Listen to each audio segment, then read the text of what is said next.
El 26 de abril de 1986, en la planta nuclear de Chernobyl, Ucrania, el mundo fue testigo del peor desastre nuclear de la historia.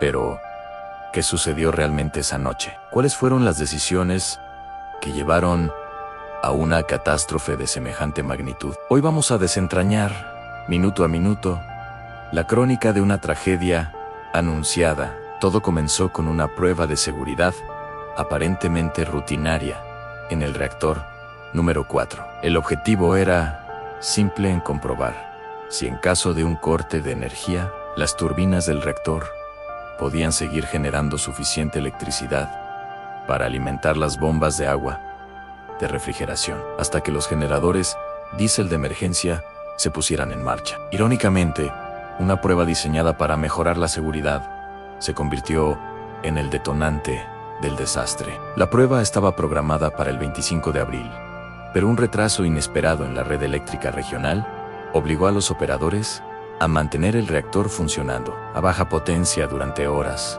mucho más tiempo del previsto. Esta situación inestable fue el primer eslabón de una cadena de errores fatales. El reactor se volvió difícil de controlar, acumulando un subproducto llamado Xenon 135, que actúa como un veneno, absorbiendo neutrones y dificultando la reacción nuclear. Alrededor de la 1 de la madrugada del 26 de abril, el equipo del turno de noche, liderado por Alexander Akimov y el ingeniero Leonid Toptonov, finalmente recibió luz verde para proceder. Sin embargo, este equipo tenía menos experiencia en este tipo de pruebas que el turno de día. Al intentar estabilizar el reactor, cometieron un error crucial en las barras de control.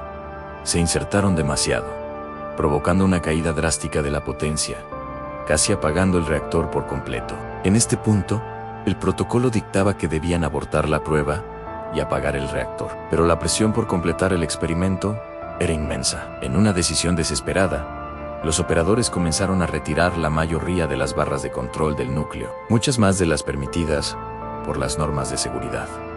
Esto fue como pisar el acelerador de un coche sin frenos. El reactor se volvió extremadamente inestable, pero su potencia comenzó a subir, permitiéndoles, en teoría, iniciar la prueba. A la 1:23 de la madrugada, comenzó el experimento.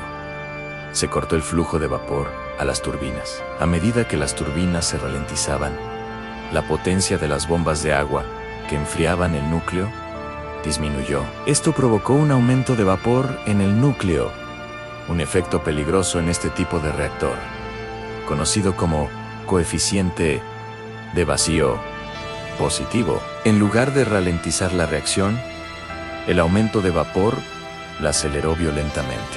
En cuestión de segundos, la potencia del reactor se disparó a niveles inimaginables, más de 100 veces su capacidad nominal. Las alarmas sonaron por toda la sala de control. Akimov, dándose cuenta del peligro extremo, activó el botón de apagado de emergencia. Él, así con esta acción, debería haber insertado todas las barras de control de nuevo en el núcleo para detener la reacción en seco. Pero aquí es donde un fallo de diseño fatal selló el destino de Chernobyl. Las puntas de las barras de control estaban hechas de grafito, un material que, en lugar de frenar la reacción, la acelera momentáneamente antes de que el material absorbente de neutrones hiciera su trabajo. Al insertar las barras, esas puntas de grafito desplazaron el agua restante, provocando un último y catastrófico pico de potencia. A la 1:23:44, una primera explosión, causada por la presión del vapor, destrozó la cubierta del reactor de 1000 toneladas. Segundos después, una segunda explosión, mucho más potente, lanzó al aire grafito, incendiado y material radiactivo del núcleo, esparciendo una nube mortal por la atmósfera. El corazón del reactor estaba expuesto, ardiendo a más de 2000 grados Celsius, liberando una cantidad de radiación sin precedentes. La confusión en la sala de control era total. Los operadores no podían creer lo que había sucedido. Inicialmente, pensaron que un tanque de agua había explotado, no el reactor. Los primeros bomberos llegaron a la escena en minutos, sin equipos de protección adecuados y sin ser conscientes de la radiación mortal a la que se enfrentaban. Hombres como Vladimir Pravec y Viktor Kivinak lideraron a sus equipos hacia el techo en llamas, luchando heroicamente contra un enemigo invisible. Muchos de ellos recibirían dosis letales de radiación en cuestión de minutos y morirían semanas después en una agonía terrible. Mientras tanto, los ingenieros de la planta intentaban desesperadamente bombear agua al núcleo expuesto, una tarea inútil y peligrosa que solo generaba más vapor radiactivo. La negación inicial de las autoridades fue absoluta. Los informes iniciales a Moscú minimizaban la gravedad del incidente, hablando de un simple incendio. El mundo exterior no supo nada durante casi 2 días, hasta que los sensores de radiación de una planta nuclear en Suecia detectaron niveles anormalmente altos y dieron la alarma. La escala del desastre era inimaginable. Una zona de exclusión de 30 kilómetros fue evacuada, desplazando a cientos de miles de personas de sus hogares para siempre en ciudades como Pripyat y Chernóbil.